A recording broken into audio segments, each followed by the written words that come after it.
Hey, Pete. Do you mind before we start if I say something about uh, the uh, the fires in LA? Yeah.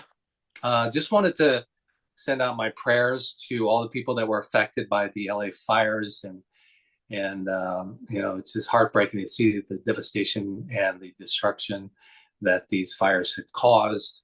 And I'm truly heartbroken, and I hope everyone is uh, safe and LA recovers quickly.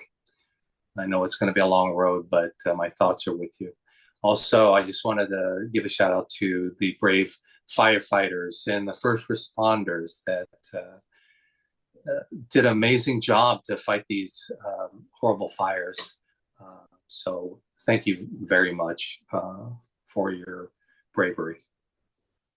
And for those that would like to donate, anything helps. I will include a link in the show notes on this interview as well. Um, yeah. So take a look at that if you have anything you can spare. So thank you for that. Awesome. Thanks, Pete. So I don't know where to start. It's been a while since we've talked about Cobra Kai here on a podcast. Let's start off with you've been on the show now since season 3. What has this ride been like for you? Is this something that you could have imagined when they first asked you to come back?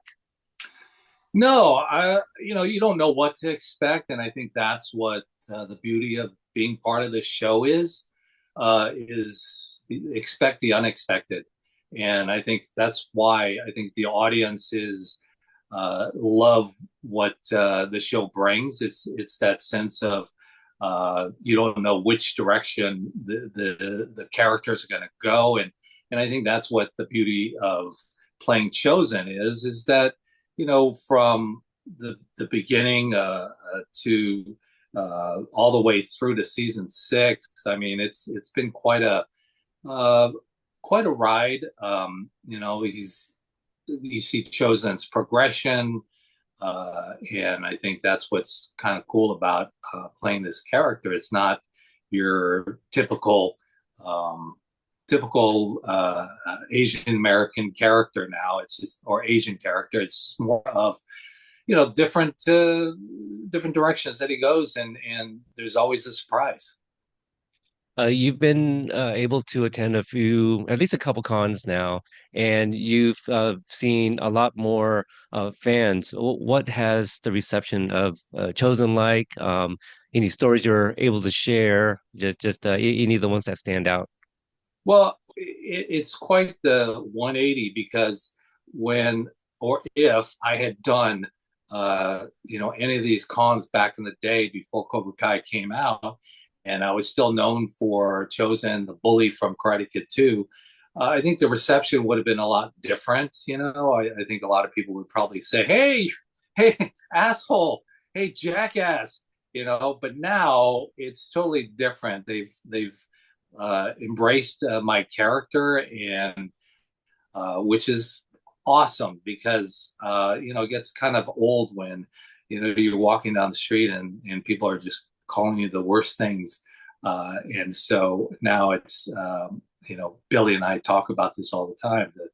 The redemption arc that we both were able to get for this whole Cobra Kai series. I mean, it's been fabulous, and so the reception has been really great. Fans just embraced Chosen now, and which is wonderful for me. What's the what is something that a fan has given you that really sticks out? I see one of the paintings behind you Oh, of right Karate there. Kid Part Two. This is Yeah, yeah, that was kind of cool.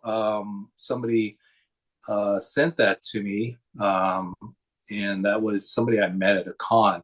Unfortunately, I don't recall the person's name, but just it's so cool when you get these little gifts and whatnot, and it just shows that they're so passionate about the show itself and the characters, and So being a part of that has been really wonderful. There's somebody else that gave me um, my own Funko, which is surprising because Oh, I have friends that say, "Hey, why don't you talk to the Funko people, have them make a Chosen Taguchi, action figure of yourself?"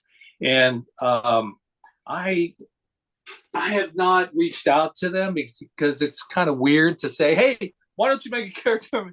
It's like, no, it's okay. But somebody actually passed that to me at a convention.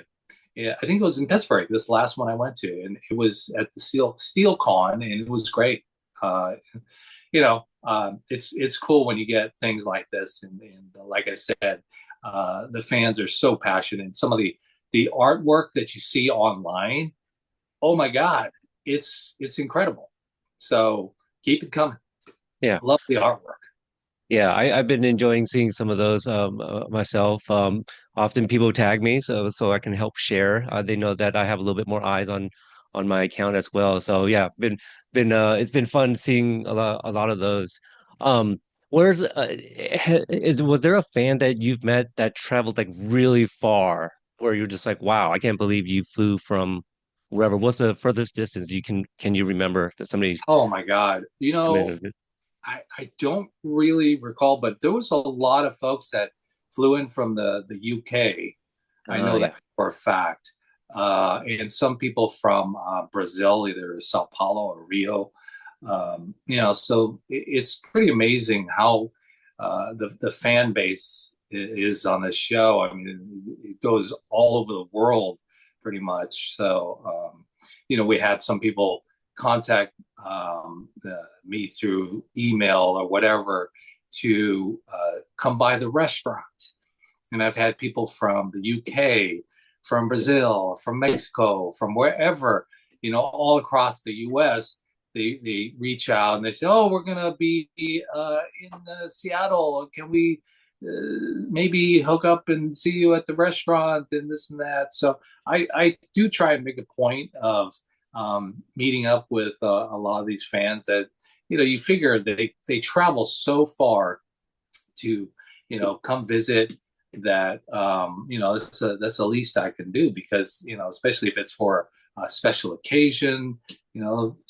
I think somebody's wife said, "Oh, it's my husband's birthday, and I want to bring him out to Seattle for his birthday, and the one thing I think he would want to do is come by the restaurant and get a chance to meet you." And I said, "Okay, well, how are you going to say, 'Oh no, sorry, I'm busy'?"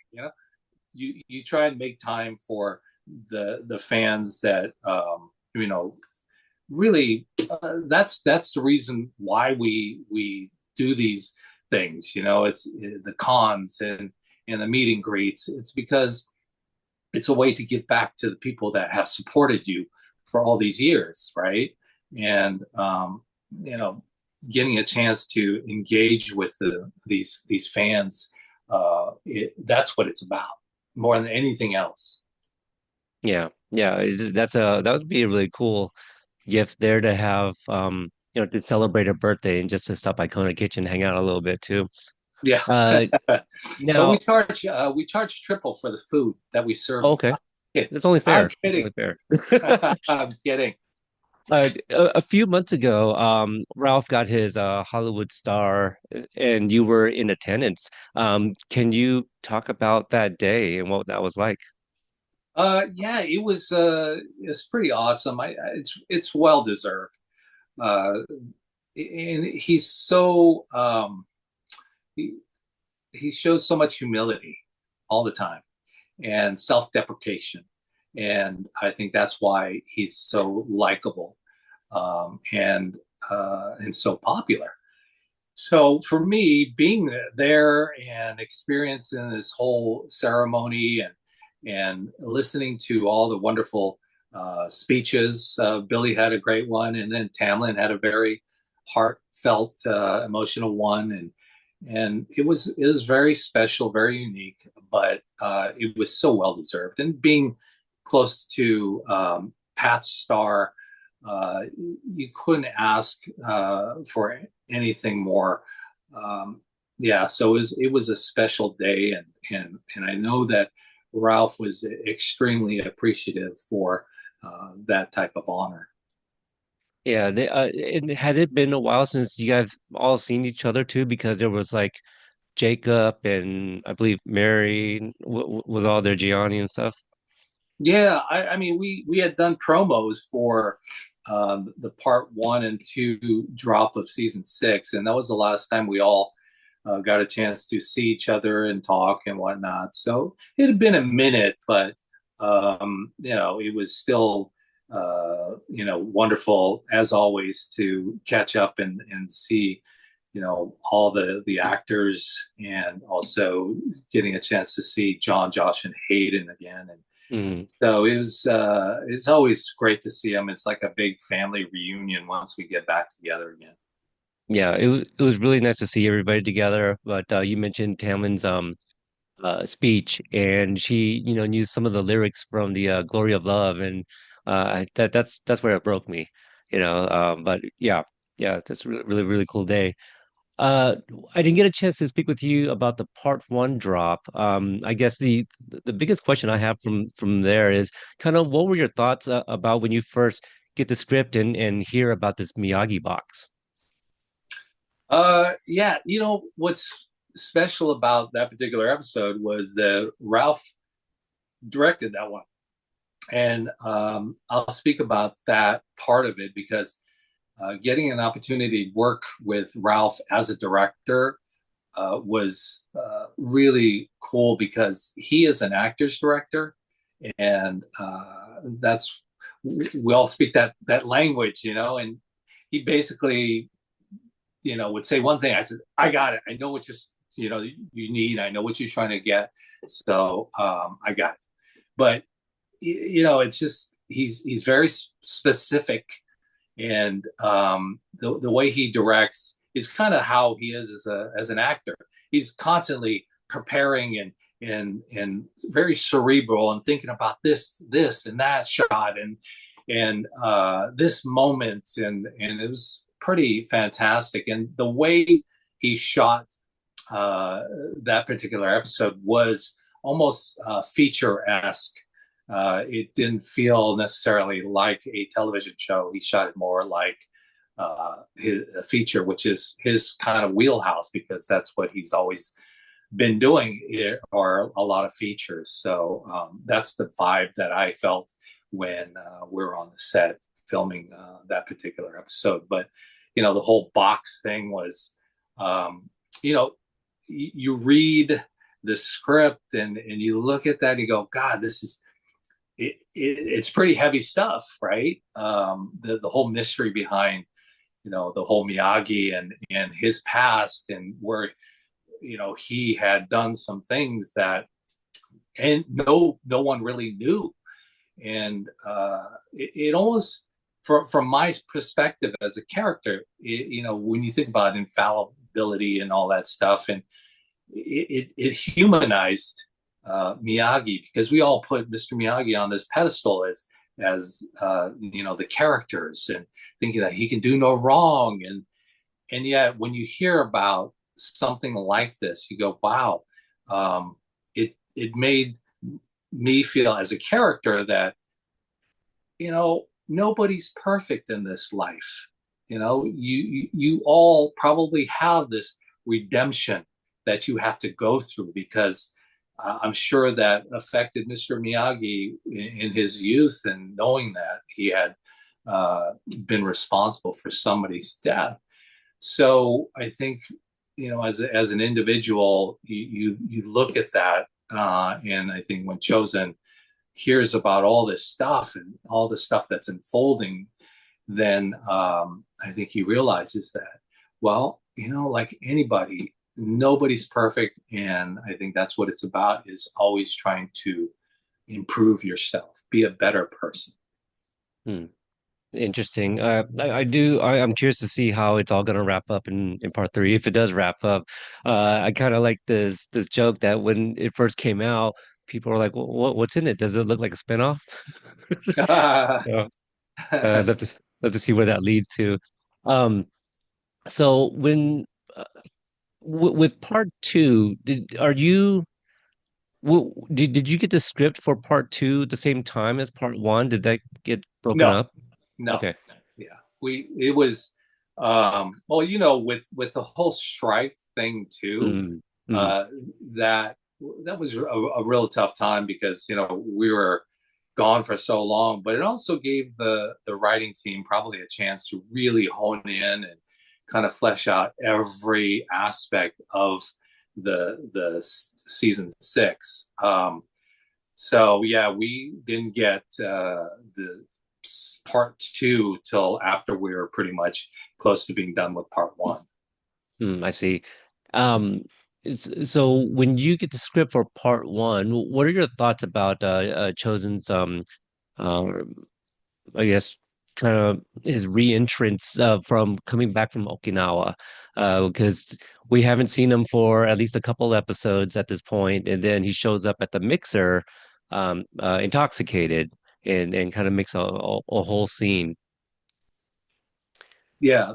So, what are my thoughts about the Yes. Yeah. Yeah. reintroduction in Hmm. part two? Right. Yes. Okay. Um, you know, playing the quote unquote dark side of Chosen sometimes is a lot more fun than playing the other side. Honestly, uh, I like it because it just gives a certain different perspective of who Chosen is, and we all have been on different journeys in our lives, and you know nobody's perfect, like I said before, and having these different issues to play, that's what makes the writing team so good, is that they give you problems to overcome all the time, and nothing ever seems like it's perfect. When you think he's going to do this, then they pivot this way, and so when he shows up in this part two, it's that unpredictability of Chosen, is what I love so much about playing this character, because at one point he's like ha ha ha happy go lucky, and the next point, boom, it's like the switch gets flipped and it's going from 0 to 60, right? So I think that's what I love about playing this character, and the reintroduction of this character in that particular episode. I love, because one it's going from ha ha to. So there's so many, the range of emotions that he goes through. It's insane in just this one episode, and just in this one kind of scene. It's just it's insane, but they make it work, and we all try to make it work as best as possible, and just have fun. We just enjoy, go 100%, and you don't hold back. Yeah, you mentioned like the level of ranges that we see chosen in emotionally.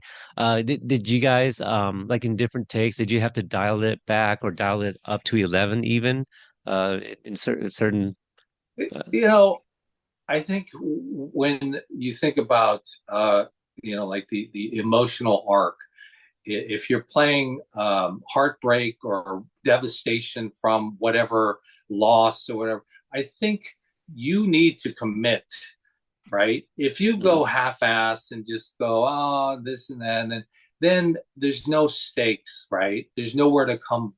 You can't come back from that as a character as you should, right? I think the if you go from here to here to here to here, then there's somewhere to go. You build on that. If you just go here to here, then it loses the impact. We think about loss in a variety of ways, and I think the whole loss of the whole thing about Kumiko, and the realization when he goes and you know has all the best intentions of getting back together with her by being the best person that we can possibly be, and being romantic or whatever.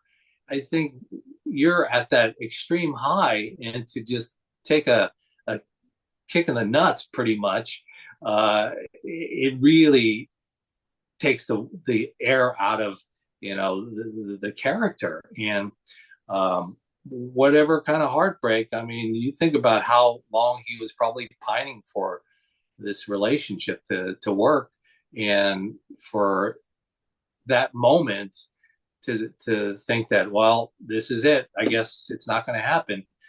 I think he's pretty devastated. So I think you have to raise those stakes, right? Yeah. How many orchids would you say were destroyed during the filming of that scene? Many, many. I felt bad too, because it's like, I'm killing something, but it was multiple orchids that I Yep. went through, because you want to make sure that uh, you don't blow your quote unquote wad by doing all this stuff over and over and over again, because then it loses its spontaneity and energy sometimes. So, each time, man, you have to kind of ramp up, and you just imagine these orchids as being your heart being ripped out. And so when you think about it in that perspective, each time I did it, it was just, more and more emotional, because the first one's just out of anger and this and that. But then as you progress in doing these things, it's like, first one's like anger, the next one's this one, the next one's heartbreak, and there's your heart. You're holding your heart. And that's why I held on to it, because I could have easily tossed it and just like fell to my knees, and that was that. But I purposely held that flower as a representation of my heart that was ripped out, and it's also the representation of Kumiko, and all that. So that's kind of purposeful. Yeah, I like that. It's kind of like the last straw. Like you that very last one, you're all out of energy and can't do it anymore. Yeah, Um, yeah, that's your heart. yeah. Well, what about the end of that episode where Chosen's sleeping on the ground? We still can't figure out the logistics. I feel, there should have been another room for the senseis, because there's only two beds. But but it's Yeah, I it's a think joke, yeah, I think Chosen probably had his own room, but I think the guys have to keep an eye on me, and that's why they probably stuck me in their room and put me on the floor, just so they can keep an eye on me. And I think that's the reason why I didn't have a room. And plus I just showed up. Yeah, Maybe they didn't have any rooms. It's a huge tournament, so they that's true. said, "Oh, we got to put them somewhere." So maybe that's the justification: is that let's just throw him on the floor, keep an eye on him, and at least he has a place to stay. Sure. Now, I never thought about this before, but earlier in that episode, there was a discussion between Johnny and Daniel about like taking beer out of the fridge and there's sensors on it. They'll charge you extra. Those bottles that surrounds Chosen, do you think that's from from the plane, or is that stuff that he got from the mini fridge himself? Oh, that's from the mini fridge. Yeah. you I think guess the you joke think comes he back. cares? He doesn't look at costs. He just looks at, how do I keep this going, and drown out my sorrows, and that was the easiest thing. He's probably just, free alcohol, because he probably doesn't get a chance to get around too much to these hotels where they have these sensors. But he says, free alcohol. So that's kind of what he did. It definitely wasn't from the plane. He just Yeah. helped himself to their mini fridge. I think in episode 7, Johnny talks about like, oh, is that the bill? Like, that's Chosen's, like Yeah, yeah, right, he's the one that drank it. right. Well, what was it like seeing Sensei William, Christopher Ford, back in episode 7? Oh, it's great. I've known him for many, many years, and I know he does a lot of charity work and whatnot. So, yeah, he's a great guy. I enjoyed reuniting with him. You see his name on the call sheet, and you go, "Oh my God!" So it was so cool to get a chance to work with him actually because I never got a chance to work with him before this, and so is very cool. And he's a really fantastic martial artist. And I think what's good about him as an individual is that once again, I think it's the tone of the show and the way the all of the actors don't have this huge ego and that's what's so wonderful about working with a lot of these actors that come on the show is the fact he goes to check the door and whatever, but he's just he's one of the great guys that is very humble. Yeah, yeah, I forgot that participated in one of those charity events with you and him with Cobra Kai Theory a few Right. years back. That's right. Yeah, for St. Jude's. Yeah. Yes. Um, one of my favorite episodes. It's a lot of fun. Episode 8. Your thoughts on when you see Chosen and Sensei Kim hooking up? That was an interesting thing. Getting the script for that. Uh, you can you can feel the I don't want to say giddiness or the I don't know what there was the big three were so excited, so happy. When they presented the script and said, "Did you read it? Did you read it?" They were extremely enthusiastic about it. And I was like, why are they so excited? Why do they want me to read it? So, okay, I'll take a look at it. And then I open the pages and oh God, wow, I didn't see that coming. But that's the beauty of the show is that expect the unexpected. And I think, you think back on this whole thing, it's like, wow, who'd have thought? Chosen goes from fighter to lover.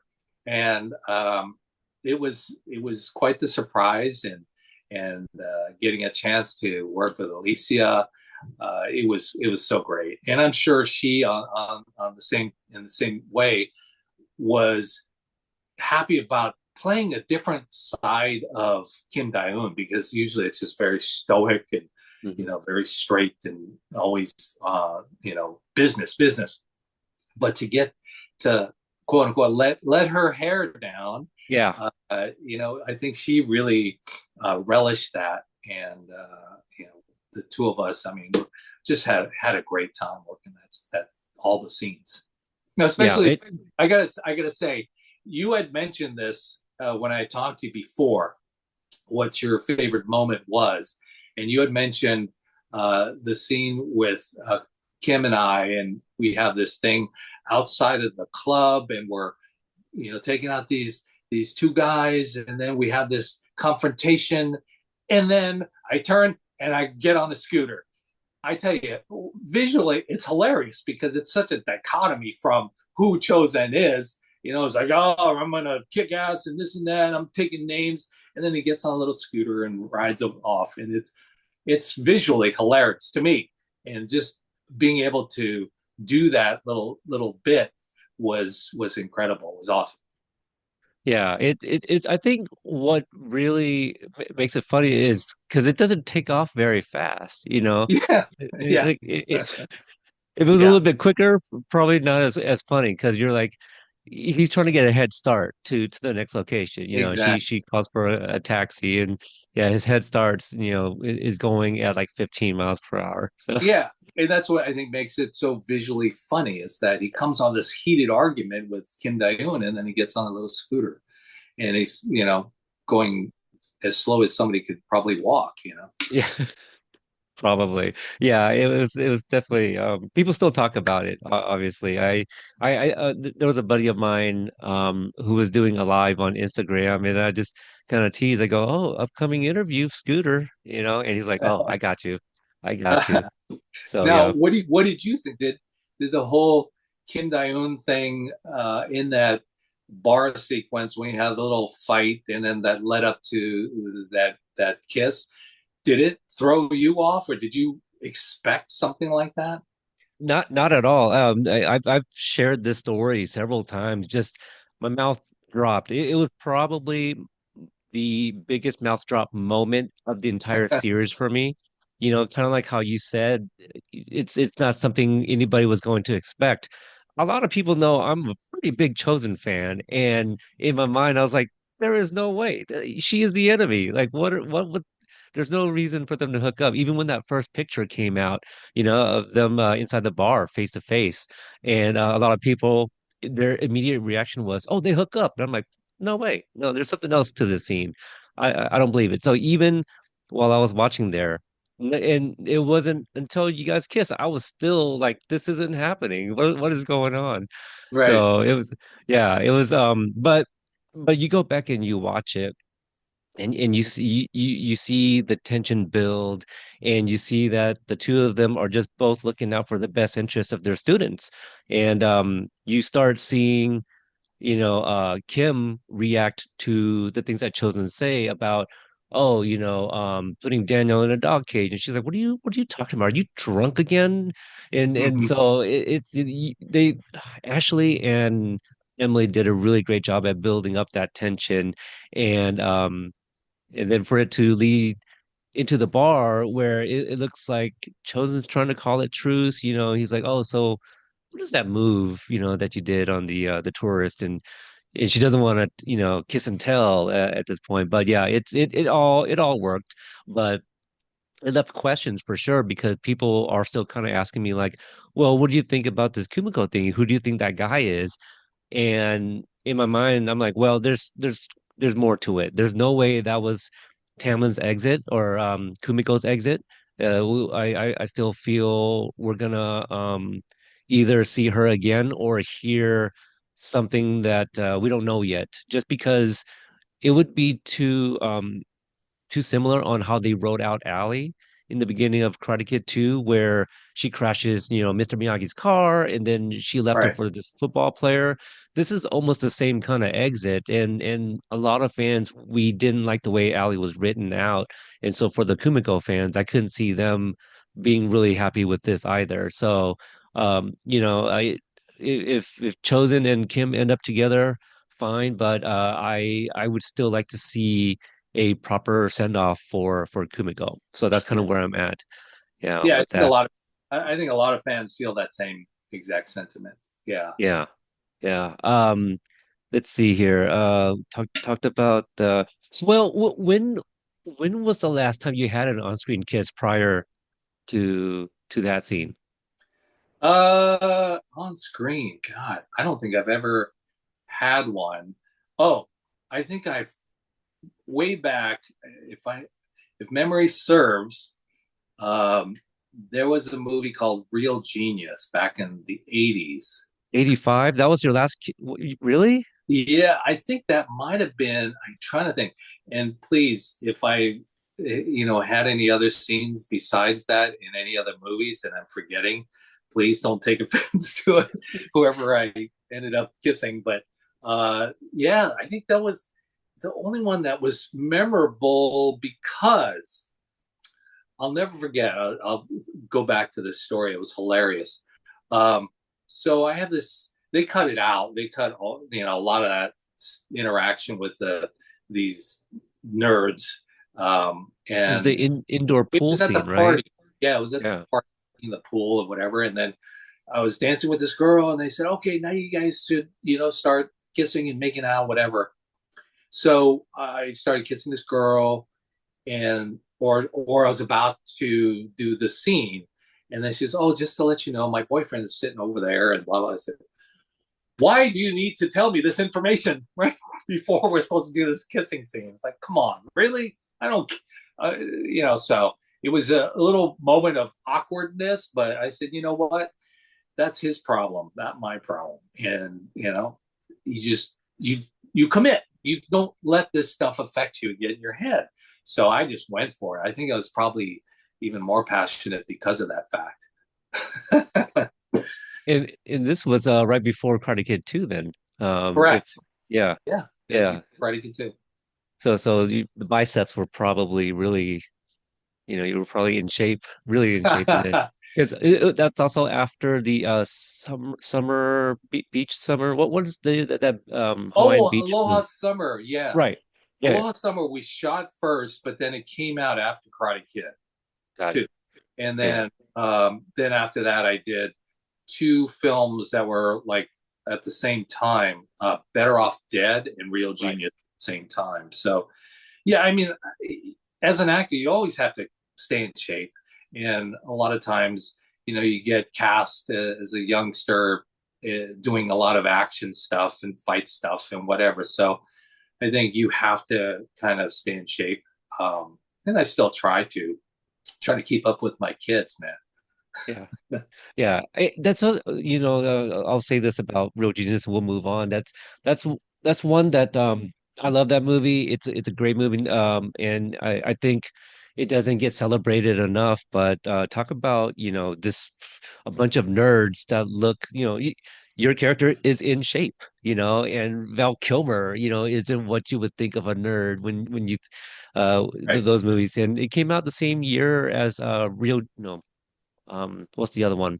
The Uh, John Hughes one, yeah, Weird Science. my science project and Oh, Weird right. Science, Yeah, and then yeah. My it was science Real project also Genius. 85. Yeah, Yeah, I think there was a joke about that because they all came out at the same time, so they called it My Real Weird Science Project. I believe it. Yeah, yeah. But yeah, I just love how not everybody looks like your stereotypical nerd. Maybe the character of Mitch because he was played by Gabriel Jarrett, who was like Right, 14, 15 at the time. So right, and now he's uh, just huge too. And I was like, dang. yeah, yeah. I haven't he was one of my early interviews too. I think around the same time as I interviewed Sensei William to talk about Real Genius, and that's also when I found out he had a small role in Karate Kid 3. Right, he got Yeah, punched in the face, right? that's right. I Yep, believe. yep. Yep. As a Cobra Daniel, Cobra Kai Daniel there. Yeah, Oh punched yeah, him right in the nose inside the club. yeah. Um Was that three? that was three. Yeah, Or three. yeah. Yep, yep, because the Robin Lively was in that sequence as Oh well. yeah, yeah, yeah, yeah, yeah. Yeah, Right, yeah. And right. and Thomas was the one that instigated it, Hmm. Terry Silver. So, um, well, what else do you remember about filming your scenes with Felicia in episode 8? I just I remember like the next morning or the same evening, I guess, they're having coffee. And I think it took me like the second watch to realize how much sand Alicia was actually covered in, like the sleeves Right, and all right. that stuff. But Yeah, we did a lot of rolling around in the sand. yeah. So what else It see, Mike? wasn't on camera though. That was yeah. Yeah. That's the intent was that's what we did. We had a kind of a crazy wild night or roll in the hay, sand. Right, right. No sand for Chosen. I don't think Chosen was covered. Yeah, it's funny because uh, when you talk about the lack of sand, it's almost like the whole jokes with Chuck Norris and Oh, sand is afraid of him and all that stuff. It doesn't stick to him. That's probably the intent there because I'll never forget when we shot in season 3 the Okinawa scene where I hand the scroll to Ralph in Okinawa. That day we talk about this all the time that the wind, I mean, it was howling. It was so strong. The rain was going sideways and all that stuff. And Ralph is like saying, "Oh yeah, all this wind is like, I look so disheveled and whatever." And I look over at Yuji and he's like, "Nothing. It's just everything's in place, and he just steady doing his stuff, and nothing is affecting him." And that's why he hasn't, his character hasn't gone to the training. When Chosen could move the wind away from him, uh, that's when it's the training. it's like the avatars, right? Like you Yeah, wind bend. yeah. So the sand ran away from me, but it stuck to Kim. Got it. Chosen's the man of the elements. They all make way for him. That's funny.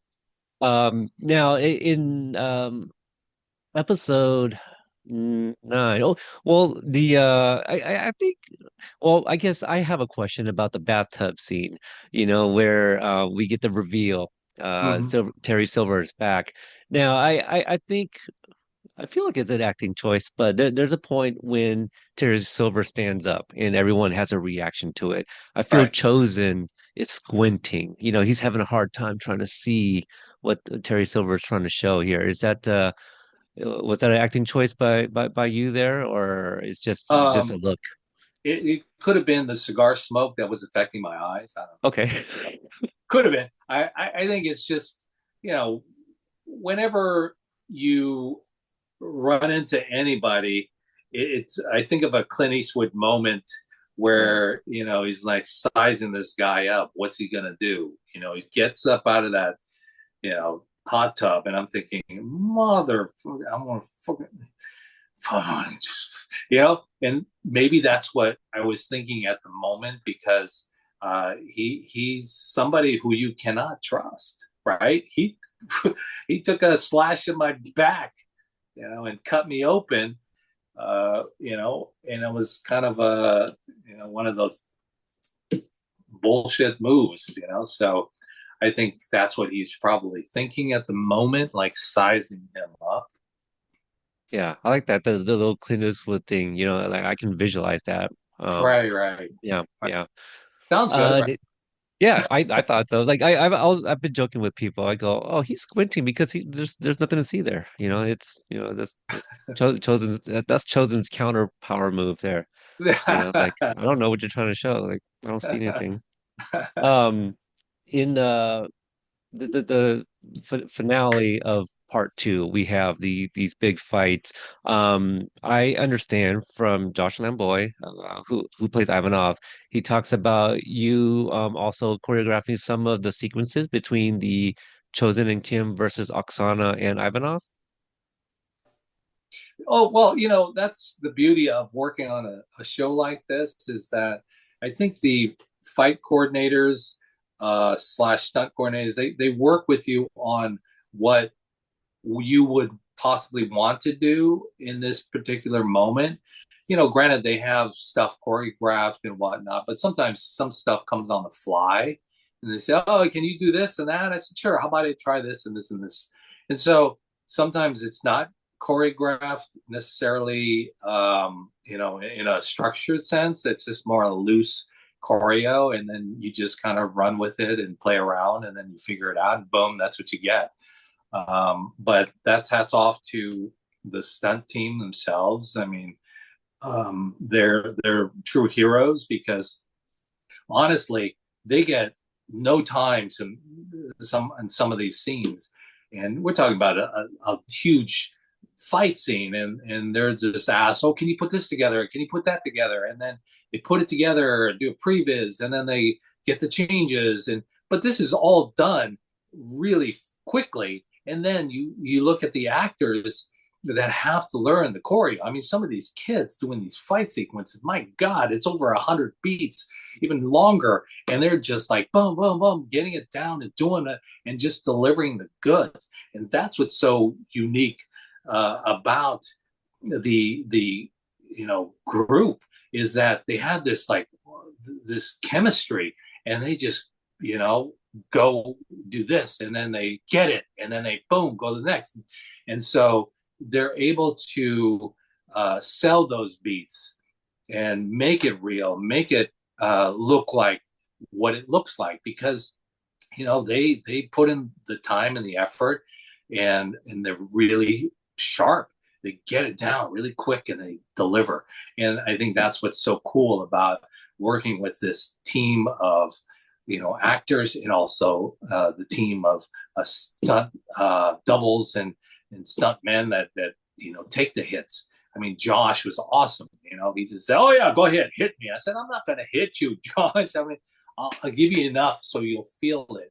But that's the kind of mentality a lot of these stunt team members do, and it's so cool that he's not only a great stunt man, but he's also a really solid actor. So being able to work opposite people like Josh and Brett and some of the other actors slash stunt people, it was fantastic. I mean, it's easy. It makes it easy. Yeah. You mentioned, 100 beats. To kind of, are you able to kind of give context to, people like me who don't really understand how many beats would you say is kind of like in like an average fight, that's part of like a montage. I know like the cuts are quick and they keep it kind of short, but yeah, I don't know what, and yeah, just like a regular fight sequence is Yeah, beat wise. they break it down into so many beats, and then they put it all together. It keeps it clean, but what the stunt team does sometimes is they do a master where they use the doubles sometimes, and they just shoot the whole fight as a whole, and then they use pieces of that, and then sometimes they let the actors do the whole pieces, as a massive sequence, and it's pretty amazing when you think about the type of that kind of memory capacity to not only sell like a block punch counter kick in do those multiple moves, like you might get a block of 15 or 20 moves and you just bam bam bam bam bam, bam boom, and not only to memorize that but also to sell that. That's what's key. Putting, like Bruce always says, the emotional content behind each punch, right? Each kick. You have to like commit to each one to make it look like, it's a hit. And the person that's taking the hit, they have to make sure that they sell that hit. So there's a lot of components to each move that you do. And I think with the stunt team itself, I mean, safety first, and you got to make sure that you're not actually making contact with somebody's face, or hitting somebody just in the gut really like full force or anything like that. And I think that comes with time and experience, and watching these kids now have from YouTube Red season one of Cobra Kai to where they are now. It's unbelievable. These guys are monsters now. So it's just a testament to their hard work, and a testament to the stunt team also to whip everybody in so-called shape to be able to do all these things. Mhm. This is kind of a two-part question. From everything that you observed in part two, all the different fight sequences, who was a new character, even like a Brandon Lee who plays Quan, who were like new characters that was fun to watch, whether it was on screen or even behind the scenes filming their sequences, but also having been there since season three and seeing, our Miyagi-Do students progress. Who's somebody that maybe stood out to you that you're like, that person put in a lot of work and you can see the difference between the seasons. Oh God. Yeah, I can't really think of one person. I Like think we they, hear like Tanner and Jacob are always competing against one another. We hear about that. yeah, I think that's what makes this show what it is. Is I think we all have that competitive nature. We all want to be the best, and I think that's what shows on screen is that it's a friendly kind of rivalry that we all have with each other, and we all want to put forth 100% in everything that we do, and I think that's the beauty of a show like this. And when you talk about, I mean, I don't want to point out any one individual because to me, you don't want to disrespect anybody, because I think as a whole, every single one of the actors put in 100%. And to point one out over another, I say no. There's nobody that, to me, stands out more than anybody else. And I think we're all there to put forth 100%, whatever is asked of us in these fight sequences. So yeah, we all put in the time, and there's no grumblings.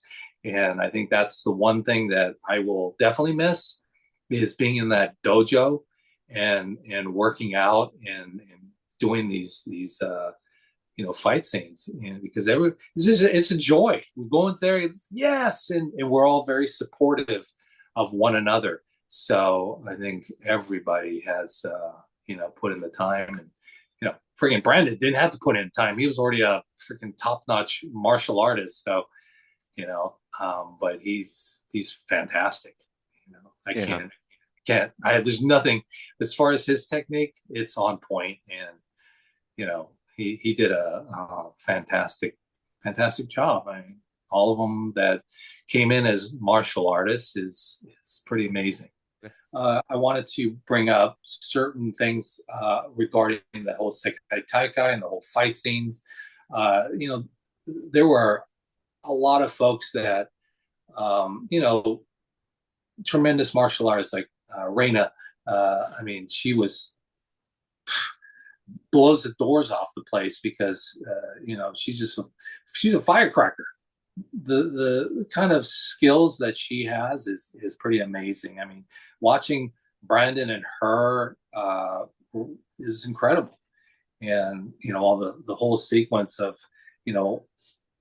that season 6 part 2 drop. I mean, man, it's crazy the kind of skills that both of them have.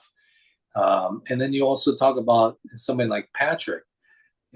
Patrick who plays Axel. I mean, I don't think he was a martial artist, so he was kind of learning on the fly, and to be able to sell that and bring all that to his character. I mean, it was pretty amazing. But these guys worked their butts off to get where they're at, and just all of them.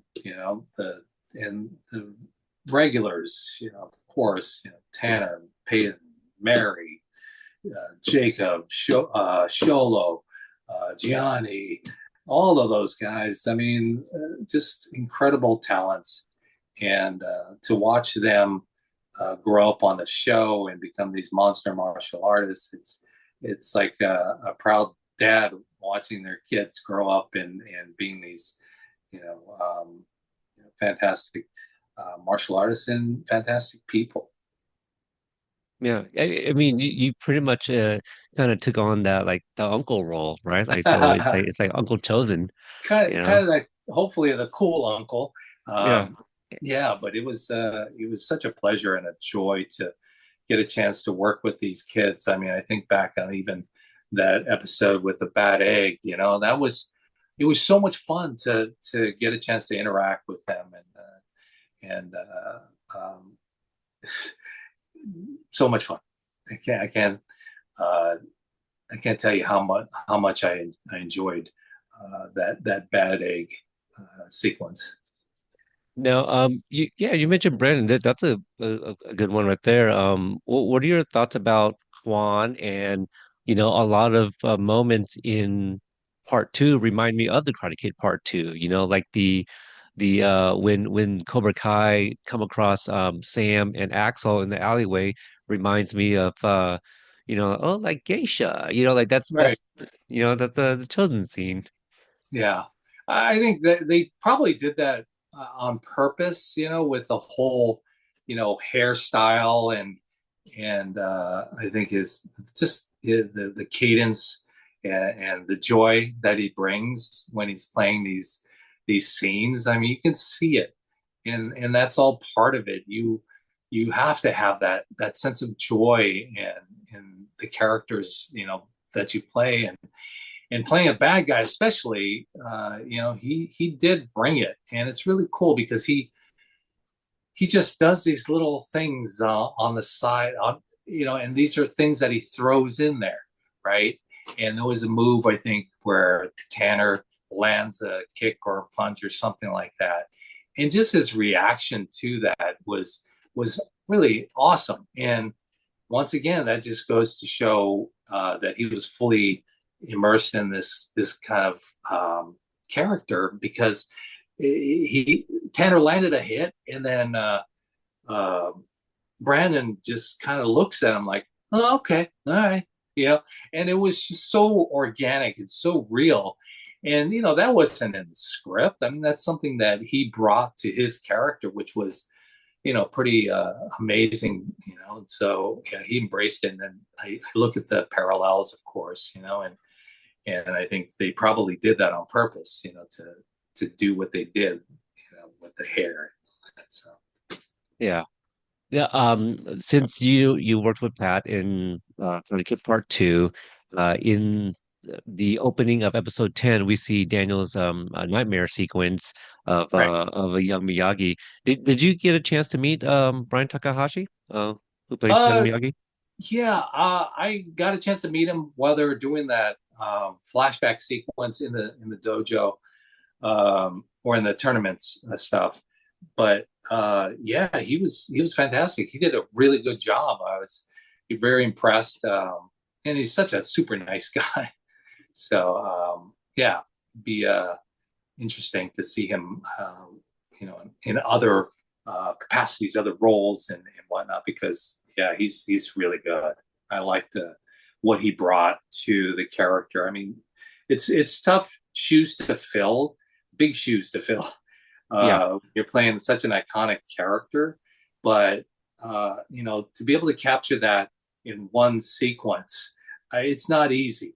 And I think he did definitely capture the whole Miyagi essence, and so I thought he did a great job. Yeah, as we get ready to wrap up here, I know you can't say anything about part three that's going to be coming out pretty soon here. But with like Chosen's journey and you being one of the legacy characters there, um, I'm trying to be careful how I word this, but did you like have any? So we've heard about how like, people like Billy and Ralph are pretty protective of their characters, and that was, some of their reservations in bringing back these roles early on, like pre Cobra Kai. Did Right. you have any sort of input with Chosen here for the last part? For season 6? Yeah, Oh, the closure of it all and all that yeah, stuff. yeah, Um, yeah, I think um, you know we we all had our input, but it's up to the creators of the show, and you respect their ideas and directions for the character.